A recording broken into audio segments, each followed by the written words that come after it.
Agriculture TGT and PGT online coaching में आप सभी का स्वागत है दोस्तों। यह channel agriculture TGT and PGT के लिए बनाया गया है, लेकिन यह चैनल उन सभी विद्यार्थियों के लिए है जो एग्रीकल्चर किसी भी एग्ज़ाम की तैयारी कर रहे हों, उनके लिए बहुत महत्वपूर्ण है। आज की इस वीडियो में जो भी क्वेश्चन मैं लिया हूँ, यह या तो किसी एग्ज़ाम में पूछा गया है या पूछे जाने की संभावना है दोस्तों। इसलिए चैनल पे जुड़िए दोस्तों, और ऐसे ही महत्वपूर्ण वीडियो पाने के लिए चैनल को सब्सक्राइब कर बेल आइकन को ज़रूर प्रेस करें। आते हैं पहले क्वेश्चन की तरफ। अरंडी के फल को किस नाम से जाना जाता है? दोस्तों, अरंडी के फल को यहाँ पर कैप्सूल के नाम से जानते हैं। इसे हिंदी में सिमपुट कहते हैं, सिमपुट कहते हैं दोस्तों।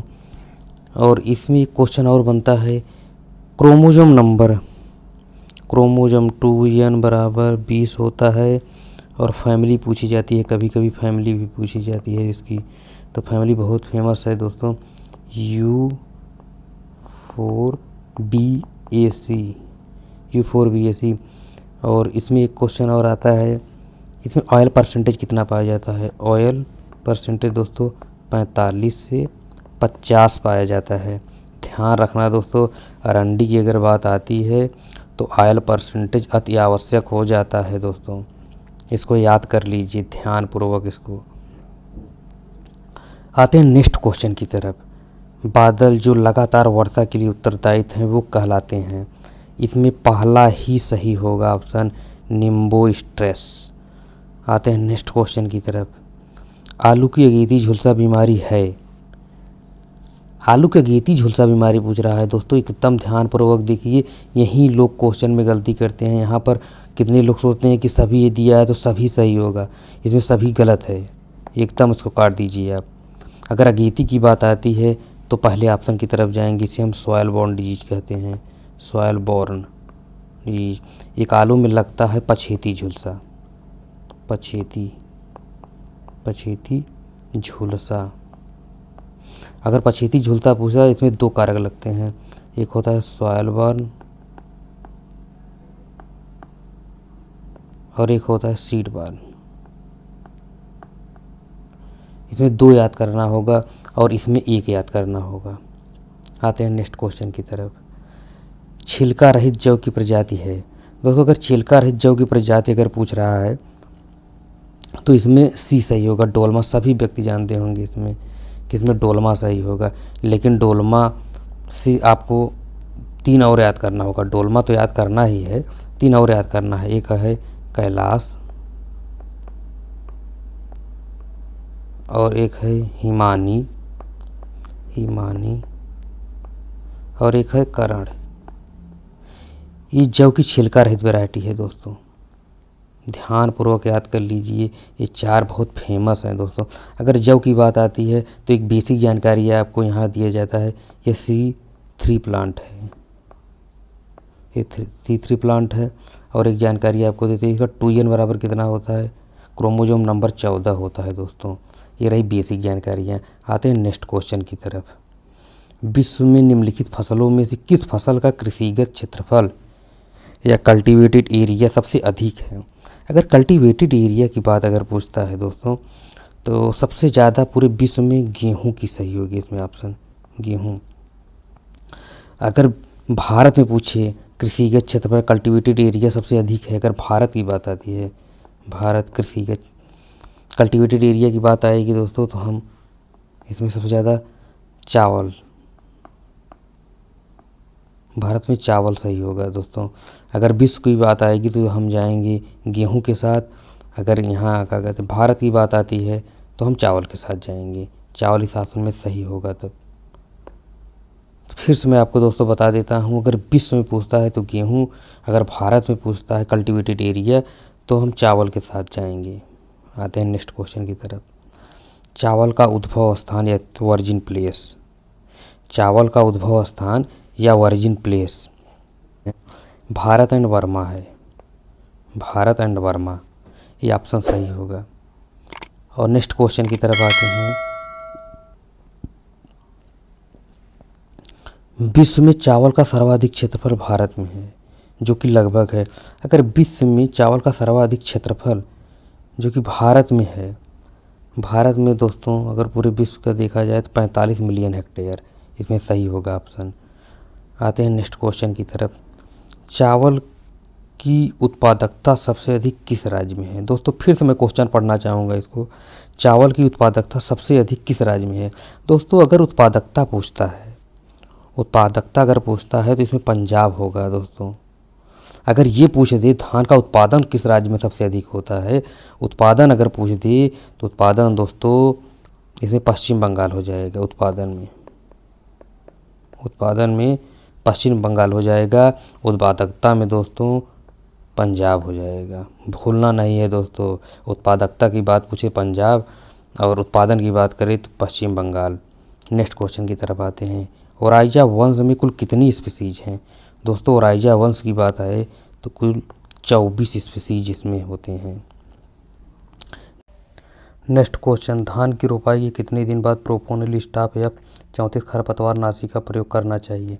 दोस्तों खरपतवार नाशी अगर प्रोपोनिल स्टाफ की बात आती है तो 1 सप्ताह पूरे लगते हैं, इसके बाद ही प्रोपोनिल स्टाफ का प्रयोग करते हैं। ये ऑप्शन सही हो जाएगा इसमें 6 से 8 दिन बाद। नेक्स्ट क्वेश्चन है। धान के पौधे की प्रारंभिक वृद्धि अवस्था में कृंतक किस रोग के कारण होता है? कृंतक दोस्तों बैक्टीरिया ब्लाइट के कारण होता है दोस्तों। बहुत इंपॉर्टेंट क्वेश्चन है दोस्तों, याद कर लीजिए इसे। नेक्स्ट क्वेश्चन की तरफ आते हैं। किस कीट के द्वारा धान का टोंगरू वायरस रोग फैलता है? दोस्तों टोंगरू वायरस जो रोग फैलता है ये ग्रीन लीफ हॉपर के द्वारा फैलता है। यह क्वेश्चन का राइट आंसर होगा green leaf hopper. Next question है। धान के डेड हर्ट व वाइट हर्ट किस कीट के प्रकोप से होता है? दोस्तों फिर से एक बार ध्यानपूर्वक सुनिए। धान में डेड हर्ट व वाइट हर्ट किस कीट के प्रकोप से होता है? दोस्तों इस क्वेश्चन का आंसर होगा तनाछेदक। नाम से ही दोस्तों पता चल रहा है ये क्वेश्चन एग्ज़ाम में पूछे गए हैं। जो मैं क्वेश्चन आज लिया हूँ ये सभी किसी न किसी एग्ज़ाम में पूछे गए हैं दोस्तों, इसलिए ध्यानपूर्वक इसको सुनिए और याद करने का प्रयास करिए दोस्तों। आते हैं नेक्स्ट क्वेश्चन की तरफ। धान के पौधे के कल्ले में रूफला तना या प्याजी पत्ती या सिल्वरी सूट और ओनियन लीफ लक्षण किस कीट के कारण होता है? Silvery suit and onion leaf लक्षण गालमीज की। गालमीज ऑप्शन सही होगा दोस्तों, गालमीज। नेक्स्ट क्वेश्चन आता है। धान के ग्रासी स्टंट रोग का वाहक कौन है? ग्रासी स्टंट रोग का वाहक है इस क्वेश्चन का ये ऑप्शन सही है ब्राउन प्लांट हॉपर। यह भी क्वेश्चन बहुत इंपॉर्टेंट है दोस्तों, याद कर लीजिए। आता है वेरी इंपॉर्टेंट नेक्स्ट क्वेश्चन। धान की खेती के लिए मृदा का उपयुक्त पीएच मान होना चाहिए। दोस्तों इसका आंसर होगा 4 से 6। धान अम्लीय मृदा के प्रति सहनशील होता है। Next question. IR8 धान की किस्म भारत में कहाँ से प्रचलन में लाई गई थी? दोस्तों यह फिलीपींस से लाई गई थी। फिलीपींस सही होगा इसमें। निम्नलिखित किस्मों में से नेक्स्ट क्वेश्चन की तरफ आते हैं दोस्तों। निम्नलिखित किस्मों में से धान की कौन सी किस्म ड्वार्फ उत्परिवर्तित है या म्यूटेंट वैरायटी कहते हैं? दोस्तों इसमें होगा जगन्नाथ। जगन्नाथ ऑप्शन में सही होगा। एक और याद कर लीजिए प्लस करके सत्तारी। सत्तारी दोस्तों सत्तारी सही है। ये दोनों ही ड्वार्फ उत्परिवर्तित है यानी म्यूटेंट वैरायटी है दोनों, जगन्नाथ एंड सत्तारी। नेक्स्ट क्वेश्चन की तरफ आते हैं। धान की बुआई या ब्रॉडकास्टिंग या ड्रिलिंग विधि से क्रमशः बीज की मात्रा होनी चाहिए। दोस्तों अगर ब्रॉडकास्टिंग की बात करते हैं हम तो इसमें 100 किग्रा लगता है, 100 kg प्रति हेक्टेयर। अगर ड्रिलिंग की बात करता है तो दोस्तों 60 kg लगता है। ड्रिलिंग के लिए 60 kg प्रति हेक्टेयर लगता है, इसलिए इस क्वेश्चन का आंसर पहला ही सही होगा 100 से 60 kg प्रति हेक्टेयर। नेक्स्ट क्वेश्चन की तरफ आते हैं दोस्तों। धान के 1 हेक्टेयर क्षेत्रफल में रोपाई के लिए कितनी क्षेत्रफल में नर्सरी तैयार किया जाता है? दोस्तों धान की 1 हेक्टेयर क्षेत्रफल में रोपाई करने के लिए हम 1000 वर्ग मीटर की आवश्यकता पड़ती है दोस्तों। नेक्स्ट क्वेश्चन की तरफ आते हैं। भारत में धान की नर्सरी तैयार करने की टैपोग विधि किस देश से प्रचलन में लाई गई थी दोस्तों? अगर डायपोक विधि की बात आती है दोस्तों तो फिलीपींस, यहाँ ये सही होगा ऑप्शन, फिलीपींस के साथ हम लोग चलेंगे। नेक्स्ट क्वेश्चन, धान की नर्सरी तैयार करने की वेट मेथड में रोपाई के लिए पौधे तैयार हो जाती हैं। वेट मेथड की बात आती है दोस्तों, वेट मेथड में रोपाई के लिए पौधे तैयार हो जाते हैं लगभग 20 से 25 दिन में नर्सरी तैयार हो जाते हैं। और नेक्स्ट क्वेश्चन की तरफ आते हैं, डायपोक विधि में धान की नर्सरी रोपाई की कितने दिन में तैयार हो जाती है? दोस्तों इस ऑप्शन का पहला सही होगा, सभी को पता होगा 11 से 14 दिन में डायपोक विधि से नर्सरी तैयार हो जाती है। इसमें कोई भी उर्वरक का प्रयोग नहीं होता है, न केमिकल का प्रयोग होता है, न उर्वरक का प्रयोग होता है दोस्तों। आते हैं धान की थोड़ी बेसिक जानकारियाँ मैं आपको नीचे इस ब्लैंक पेपर पे देना चाहूँगा। जैसे धान का बीएन नेम, बॉटनिकल नेम की बात आएगी तो ओराइजा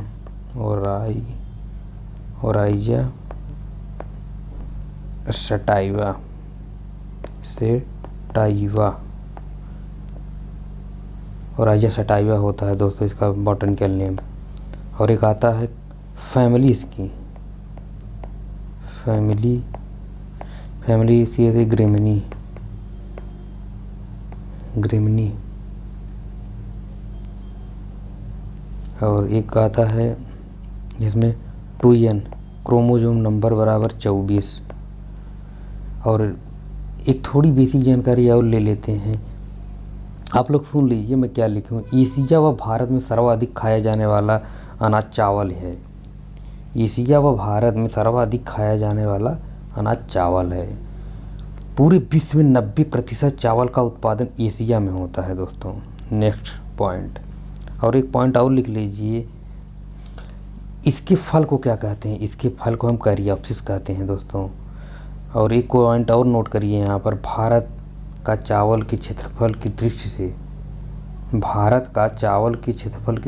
विश्व में प्रथम स्थान है तथा उत्पादन में चीन के बाद दूसरा स्थान है। समझिए कि नहीं? और धान का कटोरा किसे कहा जाता है दोस्तों? तो धान का कटोरा हम छत्तीसगढ़ को कहते हैं दोस्तों। और एक बात